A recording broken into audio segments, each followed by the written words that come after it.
Semester second. इसकी जो revision class चल रही है उसके अंदर हम देखेंगे रिप्रोडक्शन इन ब्रायोफाइट्स। क्या देखेंगे? Reproduction in bryophytes.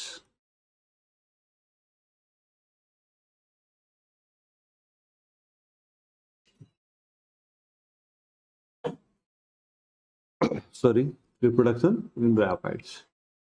ब्रायोफाइट्स के अंदर हम रिप्रोडक्शन देखेंगे आज की क्लास के अंदर। देखो, ब्रायोफाइट्स में हमें दो तरीके के रिप्रोडक्शन देखने को मिलते हैं।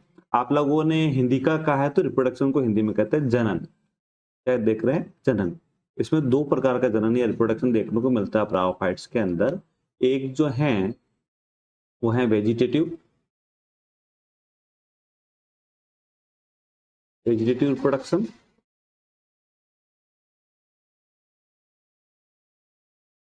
बोले तो कायिक जनन, हिंदी में बोले तो कायिक जनन।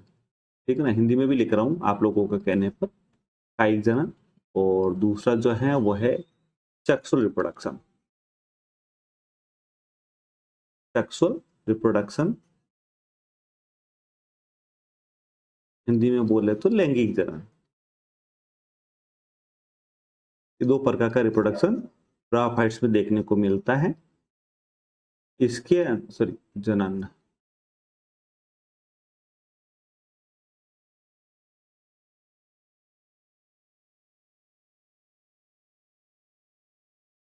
हाँ, ब्रायोफाइट्स के अंदर जो है और एसेक्सुअल रिप्रोडक्शन देखने को नहीं मिलेगा। एसेक्सुअल रिप्रोडक्शन बोले तो अलैंगिक जनन। एसेक्सुअल रिप्रोडक्शन नहीं होता, हिंदी में बोले जाए तो अलैंगिक जनन। हिंदी में सेक्सुअल रिप्रोडक्शन को बोलते हैं अलैंगिक जनन। ये इसके अंदर देखने को नहीं मिलता। क्यों नहीं मिलता? क्योंकि हमें पता है, हमने एल्गी के अंदर पढ़ा था कि इसके अंदर जो है क्या बनते हैं? स्पोर बनते हैं। क्या बनते हैं? स्पोर। और इस स्पोर का जो स्पोर ज्यादा अगर सही है तो इसे बोलते हैं, इस स्पोर को बोलते हैं माइटोस्पोर। ऐसे लिखते हैं माइटोस्पोर।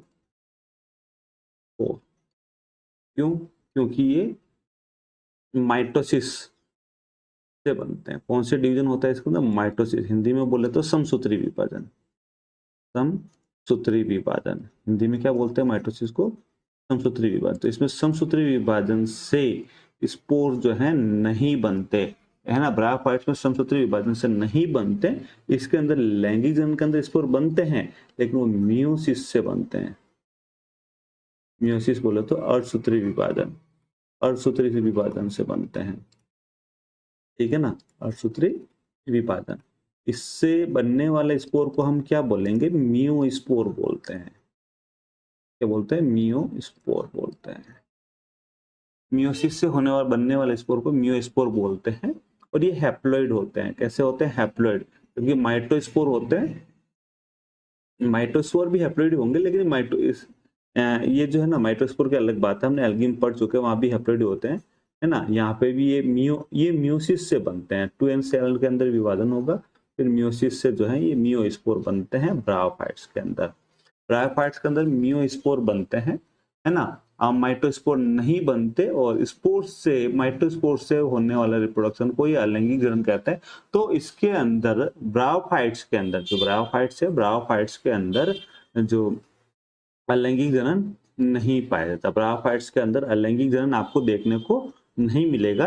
केवल दो प्रकार के रिप्रोडक्शन ही देखने को मिलेगा, कायिक या वेजिटेटिव जनन, और दूसरा सेक्सुअल रिप्रोडक्शन या लैंगिक जनन देखने को मिलेगा। हम दोनों ही अलग अलग क्लास में पढ़ेंगे। आज की क्लास में हम वेजिटेटिव रिप्रोडक्शन के बारे में ही डिस्कस करेंगे। देखो, वेजिटेटिव रिप्रोडक्शन से आपके छोटे क्वेश्चन आने की पॉसिबिलिटी ज्यादा है, बड़ा क्वेश्चन आने की पॉसिबिलिटी नहीं है। ये थोड़ा इजी है और सारे के सारे मेंबर्स के अंदर इसी प्रकार से जो है रिप्रोडक्शन होता है। सारे मेंबर में लगभग लगभग सेम तरीके से ही रिप्रोडक्शन होता है। तो हम कॉमनली देखो, रिक्सिया, मार्केंसिया, एंथोसिरोस और स्पेगनम, ये आपके सिलेबस में है। Riccia, मार्केंसिया, Anthoceros, sphagnum. तो हम जो है रिक्सिया, मार्केंसिया, एंथोसिरोस, स्पेगनम के अंदर पाए जाने वाले वो सारे जो वेजिटेटिव प्रोडक्शन है वो सारा कंपैरेटिव स्टडी करते हुए पढ़ लेंगे। अभी हम स्टार्ट कर रहे हैं। सबसे पहले हम स्टार्ट करेंगे, चारों का ही देखेंगे हम, रिक्सिया, मार्केंसिया, ठीक है, एंथोसिरोस और स्पेगनम, जो आपके सिलेबस के अंदर है। इससे ज्यादा हम नहीं देखेंगे। तो हम स्टार्ट कर रहे हैं वेजिटेटिव रिप्रोडक्शन। रिप्रोडक्शन।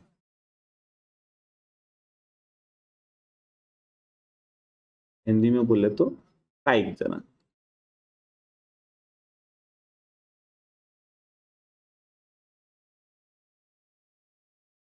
ठीक है। वेजिटेटिव रिप्रोडक्शन के जो मेथड हैं, सबसे पहले देखो वेजिटेटिव रिप्रोडक्शन किस किस मेथड से हो सकता है, ठीक है, वो देखते हैं। सबसे पहले इसके मेथड देखते हैं। नंबर एक, फ्रेगमेंटेशन। फ्रेगमेंटेशन फ्रेगमेंटेशन हिंदी में बोले तो खंडन विखंडन जो कहते हैं, जिसमें कि फ्रेगमेंट होते हैं, डिटेल में समझेंगे। हिंदी में बोले तो खंडन विखंडन जो बोलते हैं। फ्रेगमेंटेशन के बाद सेकंड जो है tuber formation. Tubers formation. Tuber formation जो है अनफेवरेबल कंडीशन में होता है। सामान्यतः ये अनफेवरेबल कंडीशन के अंदर ट्यूबर फॉर्मेशन प्रोडक्शन होता है। थर्ड नंबर बोले तो गेमी फॉर्मेशन।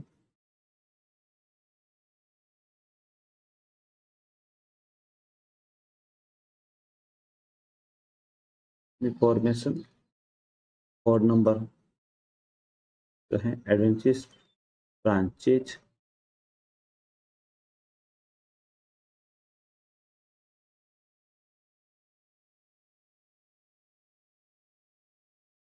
हिंदी में बोले तो अपस्थानिक शाखाएं। एडवेंचेस ब्रांचेस को बोलते हैं अपस्थानिक शाखाएं।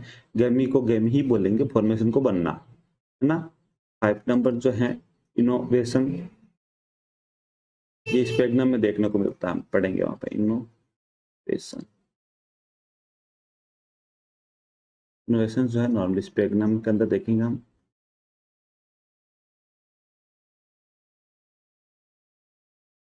स्पेगनम के अंदर देखेंगे इनोवेशन। ठीक है। इनोवेशन के बाद में 6 जो है प्रोटोनीमा। ये भी स्पेगनम के अंदर हम समझेंगे। प्रोटोनीमा जो स्पोर्स से जो डायरेक्ट सबसे पहले स्पोर्स से जो बनता है वो प्राइमरी एंड सेकेंडरी। प्रोटोनीमा से भी दो प्रकार, पहले जो बनेगा वो प्राइमरी प्रोटोनीमा और बाद में जो बनेगा उसे सेकेंडरी प्रोटोनीमा कहेंगे। देखो प्राइमरी को हम 1 डिग्री करके ऐसे भी लिखते हैं ना, सेकेंडरी को ऐसे भी लिखते हैं। तो प्राइमरी प्रोटोनीमा, सेकेंडरी प्रोटोनीमा से फिर जो 7 नंबर के ऊपर क्लेडिया, और लास्ट में 8 नंबर जो है वो है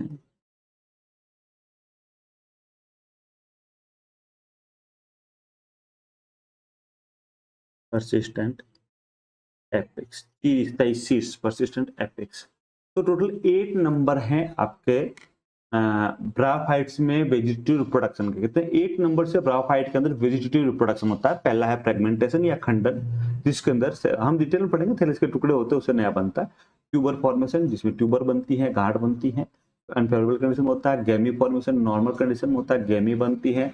एडवेंचर ब्रांचेज नॉर्मल जो ये भी स्पेगनम वगैरह से निकलती हैं और उससे अलग होकर नया प्लांट बॉडी बनाता है। इनोवेशन, इससे भी ये भी ब्रांचेज, ये भी जो है मेथड है वेजिटेटिव प्रोडक्शन का। प्रोटोनीमा, ये भी दो प्रकार की प्रोटोनीमा, पहले बनने वाली प्राइमरी, प्राइमरी के ऊपर बनने वाली सेकेंडरी, उससे भी होता है। देखेंगे क्लेडिया और परसिस्टेंट एपेक्स या चिरस्थायी सीड। फ्रेगमेंटेशन को खंडन कहते हैं। ट्यूबर को ट्यूबर ही बोलते हैं, गांठ ट्यूबर। गेमी को गेमी बोलते हैं। एडवेंटिस मतलब अपस्थानिक। इनोवेशन इनोवेशन ही होगा। प्रोटोनीमा प्रोटोनीमा होगा। क्लेडिया क्लेडिया होगा। परसिस्टेंट एपेक्स मतलब चिरस्थायी सीड्स। ये मैंने सबका आपको हिंदी भी बता दिया है। तो ये जो है टोटल 8 प्रकार के तरीके हैं, जिस तरीके से 8 तरीकों से टोटल जो है वेजिटेटिव रिप्रोडक्शन होता है ब्राफाइट्स में। तो सबसे पहले हम पढ़ेंगे फ्रेगमेंटेशन। देखो सारे नहीं पढ़ने वाले इसमें से, तो इंपॉर्टेंट है वो पढ़ने वाले हैं। तो सबसे पहले नंबर 1 लगाते हैं, vegetative reproduction by fragmentation. Vegetative reproduction कौन सा मेथड है? By fragmentation.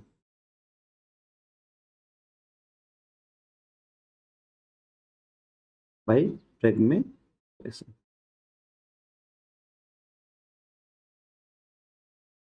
देखो फ्रेगमेंटेशन के अंदर क्या होगा समझना, ठीक है ना। फ्रेगमेंटेशन के अंदर क्या होगा कि जैसे ये थैलस है हमारा,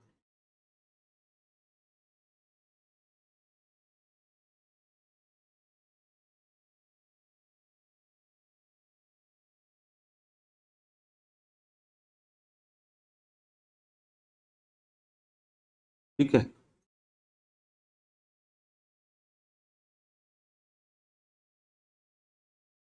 इसके बीच में ये ब्रांचेस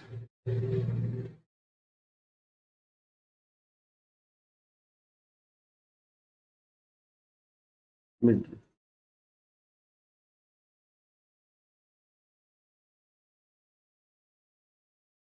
अब देखो, ये जो आगे वाला पोर्शन है ये न्यू ग्रोइंग वाला होता है, ये पुराना वाला ओल्ड होता है। कैसा होता है? Old part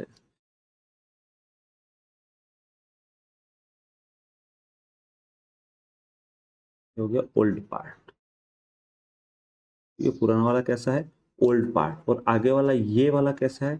new. ये वाला न्यू पार्ट है, ठीक है। अब क्या होगा, इस न्यू पार्ट को ग्रोविंग पार्ट भी कह सकते हैं।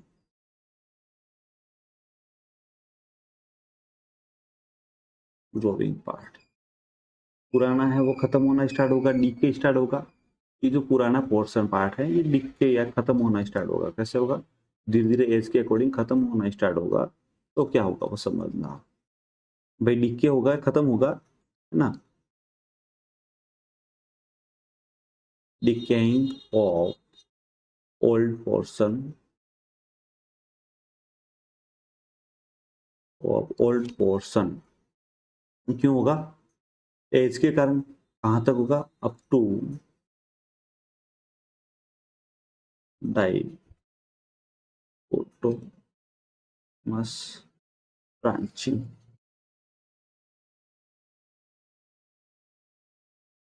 ये जो थैलस है इसका डीके होगा, डीके मतलब खत्म हो गया, खत्म होने लगेगा। कहां तक? जहां तक ये डाइकोटोमसली ब्रांच है, डाइकोटोमसली ब्रांच है, यहाँ तक ये खत्म होगा। खत्म हो जाएगा वो यहाँ तक, यहाँ तक ये डीके होगा, यहाँ तक हो जाएगा। जब यहाँ तक हो जाएगा तो ये वाला जो पीछे वाला पोर्शन है, ये वाला पोर्शन, ये वाला पोर्शन जो पीछे वाला पोर्शन है भाई, ये वाला पोर्शन जब यहाँ तक खत्म हो जाएगा तो ये वाला पोर्शन तो खत्म है, ठीक है। अब ये वाला पोर्शन खत्म हो गया, इसका मतलब ये अभी आगे वाला पोर्शन जो है ये बचेगा।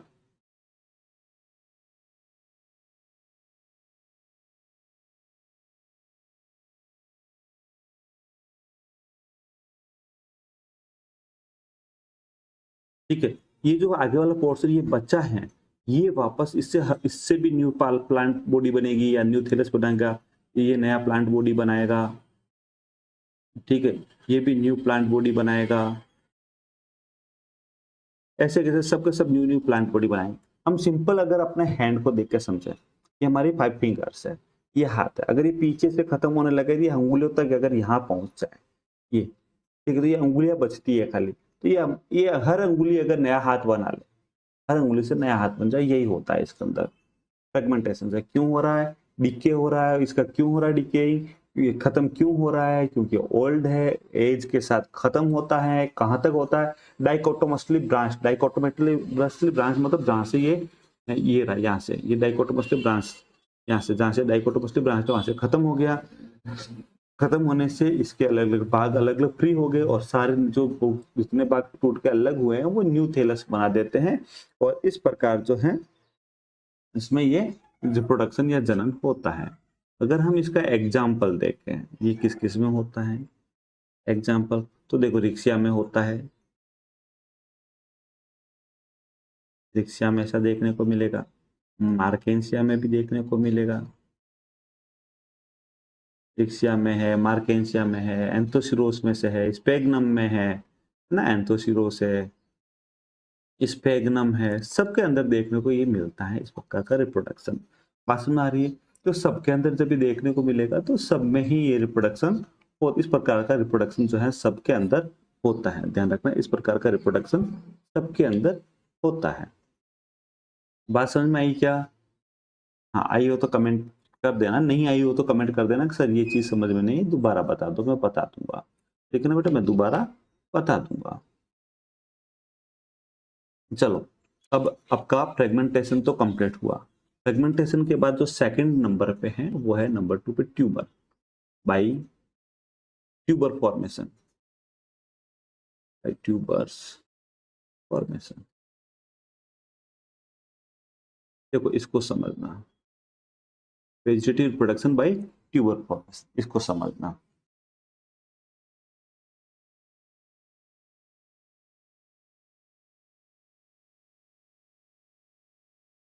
ये एक सिंपल सा थैलस है, ठीक है, एक सिंपल सा थैलस है और इसमें नीचे ये राइजोइड्स है। यहाँ पर क्या होता है, इसमें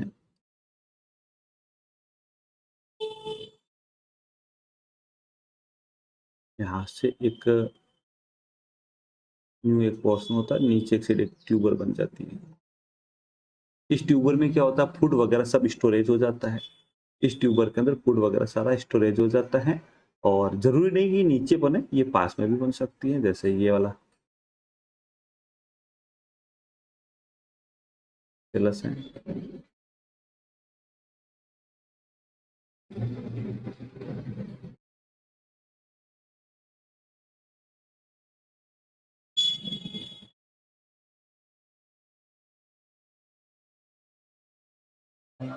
दोबारा गलत बन गया।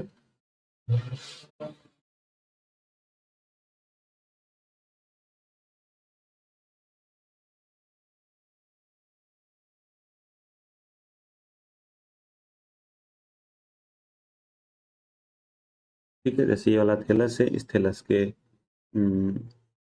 पास में यहाँ पर भी ये ट्यूबर्स बन सकती है, यहाँ पर भी ट्यूबर्स बन सकती हैं, जरूरी नहीं नीचे बने, पास में भी बन सकती है ट्यूबर्स। अब इस ट्यूबर्स में क्या होगा, फूड स्टोर होगा, इस ट्यूबर्स में क्या होगा, फूड स्टोर होगा, ठीक है। और ये फूड क्या करेगा, प्रतिकूल परिस्थितियों में ये फूड जो है, ये ट्यूबर्स टूट के अलग हो जाएगी, जब फेवरेबल कंडीशन आएगी तब ये ट्यूबर्स जर्मिनेट होकर नया थैलस बना देगी। इस ट्यूबर्स में जो फूड है वो फूड प्रतिकूल परिस्थितियों में वो फूड इसके काम आ जाएगा। तो इस प्रकार से ट्यूबर्स द्वारा भी इसके अंदर जो है वेजिटेटिव रिप्रोडक्शन होता है। तो ये नॉर्मली जो मेंबर होते हैं ड्राई हैबिट्स वाले, जो सूखे में रहते हैं, इसमें ये मिलता है।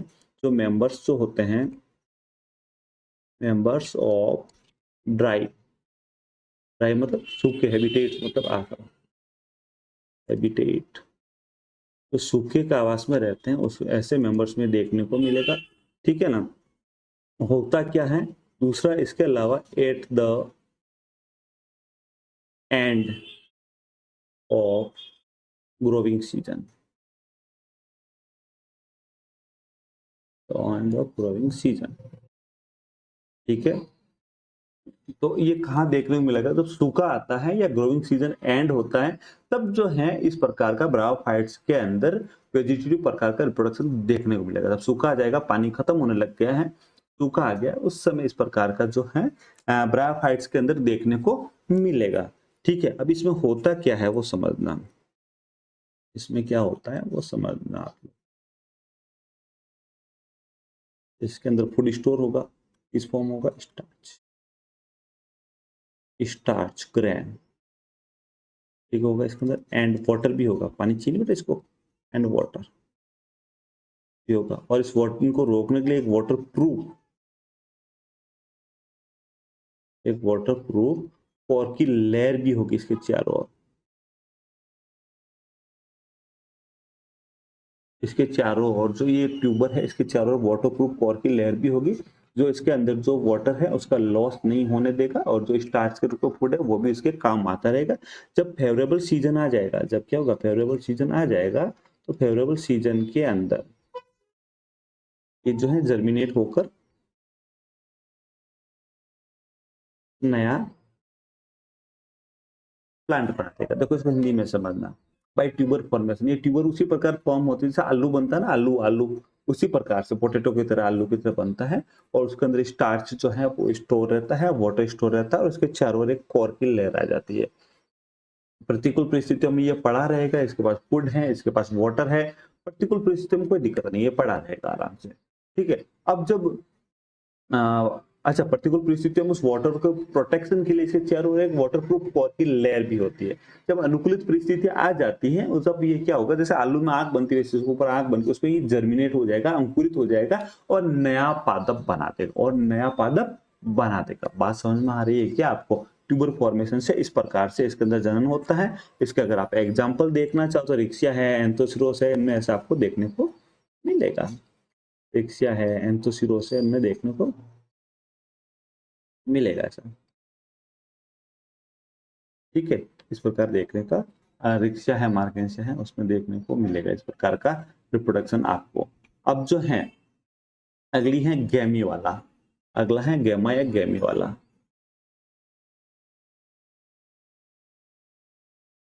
गैमी, क्योंकि गैमी शब्द बहुवचन है और गेमा एक वचन होता है। प्लूरल शब्द या बहुवचन शब्द है गैमी, गैमी ज्यादा शब्द बहुत सारों के लिए, और जो गेमा है वो उस एक वचन है तो वो सिंगुलर वर्ड यूज होता है।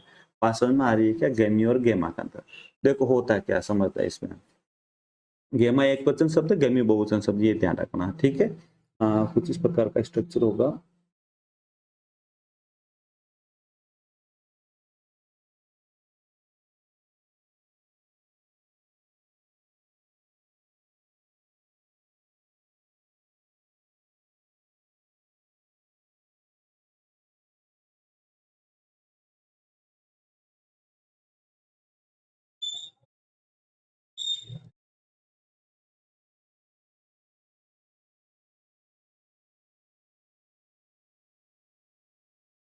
तो पेन पतला ले लेते हैं, अच्छा रहेगा। इसको हटाते हैं वापस।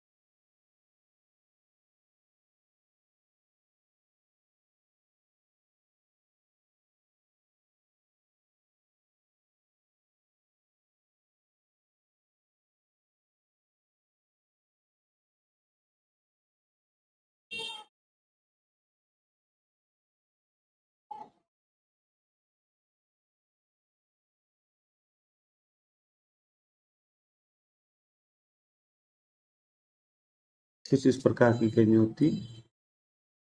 सही नहीं बनाई।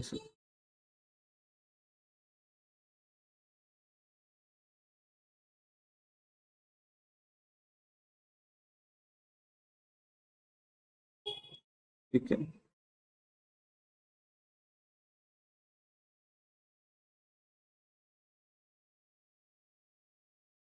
इस प्रकार की कुछ गेमिंग होती है।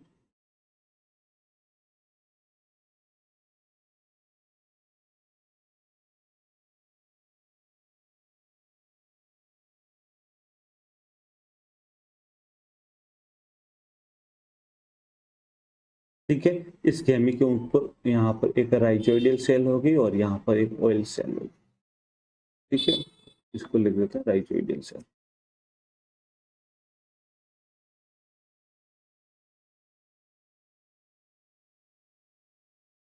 यहाँ पर जाएगी ऑयल सेल, और ये हो गया आपका स्टॉक। ठीक है, ये कुछ इस प्रकार का।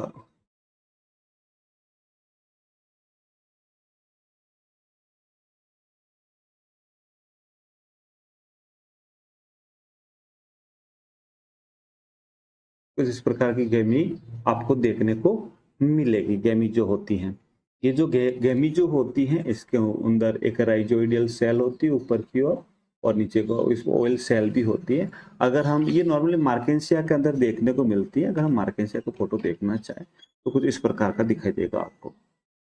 देखो इसके अंदर ये जो गेम, हाँ ये जो गेमी है ना, मार्केंसिया के अंदर गेमा कप देखने को मिलता है। क्या देखने को मिलता है?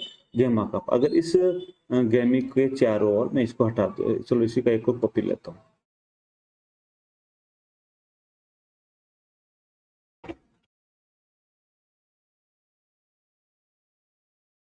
तो मार्केंसिया के अंदर क्या है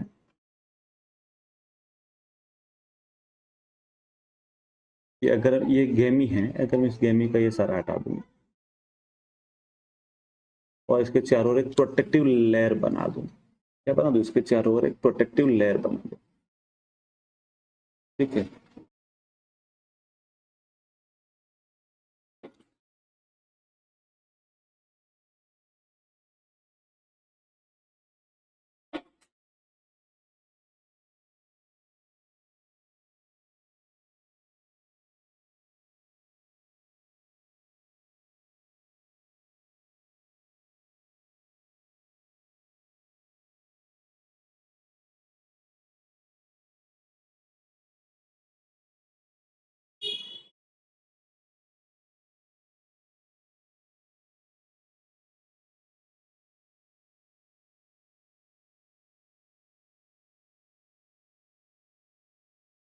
तो ये बन गया गैमा कप, ये प्रोटेक्टिव लेयर। ये देखो ये प्रोटेक्टिव लेयर है, गैमा कप है, ठीक है, और इसके बीच में गैमी, ये बहुत सारी गैमी है, ये बहुत सारी गैमी है।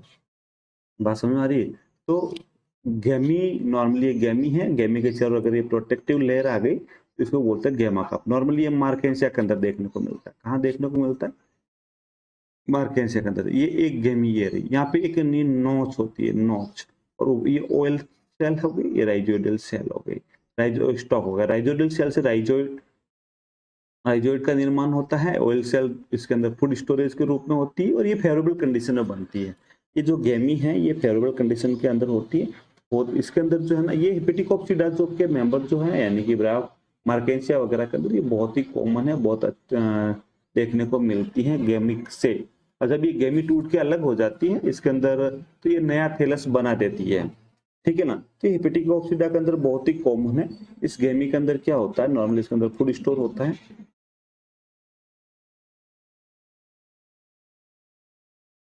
स्टोर होता है, ठीक है। इसके अलावा इसका हाइग्रोस्कोपिक नेचर होता है। हाइग्रोस्कोपिक मतलब वाटर को अंदर एब्जॉर्ब करना, अवशोषित करना, वाटर को अवशोषित करना। फुल स्टोर मतलब इसके अंदर भोजन संग्रहित रहता है। हाइग्रोस्कोपिक का मतलब होता है ये वाटर को क्या करता है, वायुमंडल से वाटर को एब्जॉर्ब कर लेता है, अवशोषित कर लेता है एनवायरमेंट से। इसका नेचर कौन सा है? हाइग्रोस्कोपिक नेचर,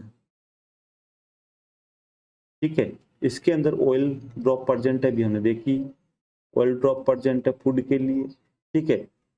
और ये किसके अंदर प्रेजेंट होती है? गेमी किसके अंदर प्रेजेंट होती है? मार्केंसिया के अंदर गेमा कप के अंदर प्रेजेंट होती है। ये किसके अंदर प्रेजेंट होती है? गेमा कप के अंदर प्रेजेंट होती है।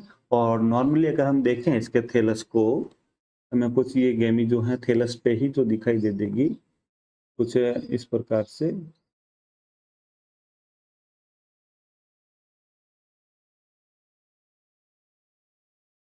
तो थैलस है, उस थैलस पे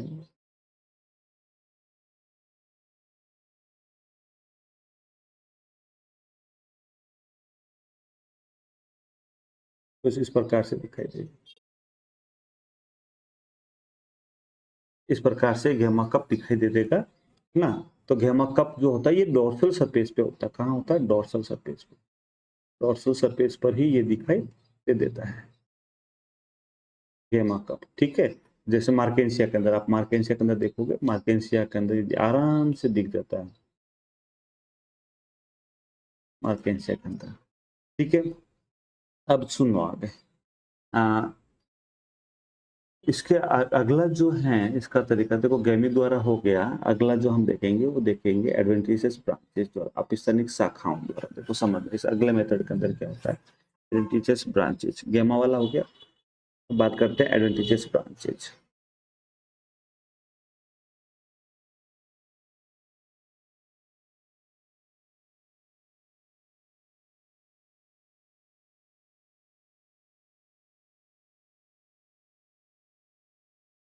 इसके अंदर क्या होता है समझना। इसके अंदर क्या होता है, इसके अंदर जो है अपस्थानिक, मतलब वो अपने स्थान किसी और, अपने स्थान की जगह पर किसी और स्थान से ये ब्रांच निकलना होती है। इसे क्या बोलते हैं? एडवेंटिशियस ब्रांचेस, अपस्थानिक। तो ये क्या होता है समझना। रिक्सिया में इस प्रकार का होता है, मार्केंसियम होता है इसमें।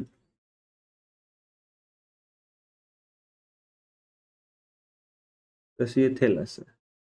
अब कई बार क्या होता है कि इस थैलस से जो है कोई अलग और ब्रांचेज निकल आती है, और ये ब्रांच यहाँ से टूट के सेपरेट हो जाएगी। ये टूट के क्या हो जाएगी? सेपरेट हो जाएगी, और सेपरेट होकर जो है न्यू थैलस को जर्मिनेट कर देती है।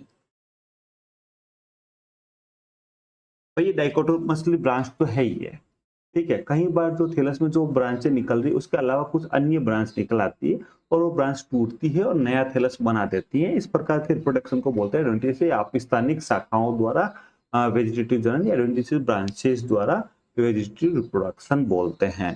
फिर अगला जो है इसका इनोवेशन द्वारा, बाई इनोवेशन। अगला जो मेथड है इनोवेशन, ठीक है। इनोवेशन के अंदर क्या होता है देखना। इसके अंदर क्या होता है, नॉर्मली जो स्पेगनम है, स्पेगनम के अंदर इस प्रकार का मेथड यूज होता है। स्पेगनम का जो जैसे ये स्टेम है, इस स्टेम में नॉर्मली लीफ से ढका हुआ होता है, पर इसमें नोड और इंटरनोड टाइप के से बने हुए होते हैं। क्या होता है, नोड होते हैं, इंटरनोड होते हैं। तो ये जैसे स्पेगनम है, इस पे बहुत सारी लीव्स होती हैं, ऐसे लीव्स ढकी हुई रहती हैं, ठीक है ना। इसमें से क्या होता है, इसके बीच में से कुछ इस प्रकार की ब्रांचेज निकलती हैं, बीच में से कुछ इस प्रकार की ब्रांचेज निकलती हैं नोड से। ये कहाँ से निकलती है, नोड्स, क्योंकि ये लीफ ज्यादा होती है दिखता नहीं है, बाकी नोड से निकलती है। कहाँ से निकलती है, नोड से निकलती हैं।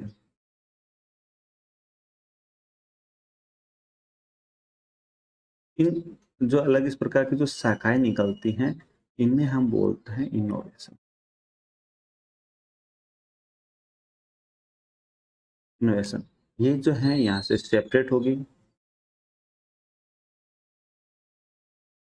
ठीक है, सेपरेट होकर न्यू बॉडी बना देगी, न्यू प्लांट बॉडी या न्यू बॉडी बना देगी। देखो क्या हुआ, समझना इस चीज को कि नॉर्मली जो स्पेगनम है, इसका स्टेम, उसमें नोड्स और इंटरनेट जैसी कुछ स्ट्रक्चर होती है। तो नोड्स से जो है कुछ ब्रांचेज निकलती हैं, उन ब्रांचेज को बोलते हैं इनोवेशन, ठीक है। ये इनोवेशन जो है ब्रांचेज, ये टूट के सेपरेट हो जाती है, अलग हो जाती और नया प्लांट बॉडी या न्यू बॉडी बना देती है। इस प्रकार का जो रिप्रोडक्शन का मेथड है, वेजिटेटिव रिप्रोडक्शन का मेथड है, उसे हम बोलते हैं इनोवेशन बोलते हैं, ठीक है। अब इसका आगे का जो है वो देखते हैं, अगला इसका एक लास्ट दो और देख लेते हैं, चलो सुनो। प्रोटोनीमा, प्रोटोनीमा, देखो इसको समझना, प्रोटोनीमा को समझना। प्रोटोनीमा में क्या होता है कि जैसे स्पोर है, स्पेगनम का स्पोर जर्मिनेट होगा और प्राइमरी प्रोटोनीमा बनाएगा, प्राइमरी प्रोटोनीमा बनेगा इस पे, ठीक है। प्राइमरी प्रोटोनीमा के ऊपर सेकेंडरी प्रोटोनीमा बनेगी, प्राइमरी प्रोटोनीमा का सेकेंडरी प्रोटोनीमा बनेगी, ठीक है। अब कई बार क्या होता है, सुनना, ये चलो लिख देते हैं, ये है सेकेंडरी प्रोटोनीमा, ये कैसी है, सेकेंडरी। आपको पता है 2 डिग्री मतलब सेकेंडरी प्रोटोनीमा, और ये थी अपनी प्राइमरी प्रोटोनीमा।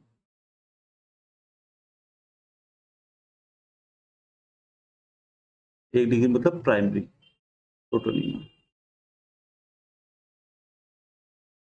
अब कई बार क्या होता है कि जो ये प्राइमरी प्रोटोनीमा है, ये टूट कर अलग हो जाती है,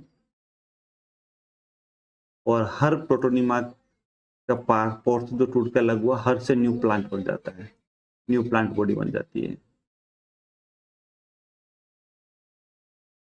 बॉडी बन जाती है। कई बार क्या होता है, ये सेकेंडरी प्रोटोनीमा भी टूट कर अलग हो जाती है, और इससे भी न्यू प्लांट बॉडी बन जाती है, इससे भी न्यू प्लांट बॉडी बन जाती है। इस प्रकार प्रोटोनीमा से वेजिटेटिव रिप्रोडक्शन होता है, ठीक है। अब जो लास्ट एक और देख लेते हैं, चलो एक और देख लेते हैं, जीरिस्टाइसिस, या बोलो तो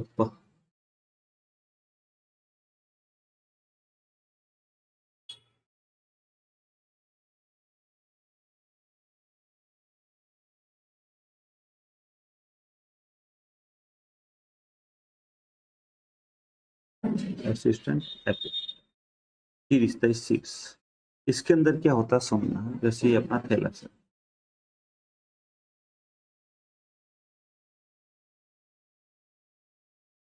इसके जो ये पोर्शन होते हैं ना, ये ग्रोइंग पोर्शन होते हैं। प्रतिकूल परिस्थितियों में क्या होता है, यहाँ पर फूड इकट्ठा हो जाता है, ये पूरा थैलस, हाँ ये पूरा थैलस जो है, पूरा थैलस ही, पूरा थैलस खत्म हो जाता है, केवल ये वाले पोर्शन ही बचे रह जाते हैं और पूरा थैलस खत्म हो जाता है, ठीक है। तो ये ब्राफाइट का पूरा थैलस खत्म हो जाएगा, ओनली और ओनली जो है इसका जो ग्रोइंग सीजन एंड होने पर जो इसके एपिक्स हैं वो बचा रह जाता है। क्या हो जाता है? ओनली एपिक्स बचा रह जाता है। कब होता है ये? एंड ऑफ ग्रोविंग सीजन में। तब जब पानी खत्म हो जाता है, ग्रोविंग सीजन या ग्रोविंग सीजन खत्म हो जाता है, पानी खत्म हो जाता है, तब जो है ये ओनली एपिकल पार्ट ही बचा रहता है इसका। कौन सा पार्ट बचा रहता है? Apical part. अभी एपिकल पार्ट क्या करेगा? प्रतिकूल परिस्थितियां सहन करने के लिए अपने चारों ओर थिक कवरिंग ला देगा। ये एपिकल पार्ट क्या करता है? प्रतिकूल परिस्थितियां सहन करने के लिए अपने चारों ओर थिक यानी मजबूत कवरिंग कर देगा। ठीक है, चारों ओर मजबूत कवरिंग कर देगा। और अब ये जो इस थिक कवरिंग के साथ अनफेवरेबल जो कंडीशन है, अनफेवरेबल कंडीशन जो है उसको सहन करेगा। अनफेवरेबल कंडीशन को ये सहन करेगा और जो ही फेवरेबल कंडीशन आएगी, जो ही फेवरेबल कंडीशन आएगी, ये क्या करेगा? जर्मिनेट हो जाएगा और न्यू थैलस बना देगा। जर्मिनेट मतलब अंकुरित, जर्मिनेट होकर न्यू थैलस बना देगा, न्यू प्लांट बॉडी।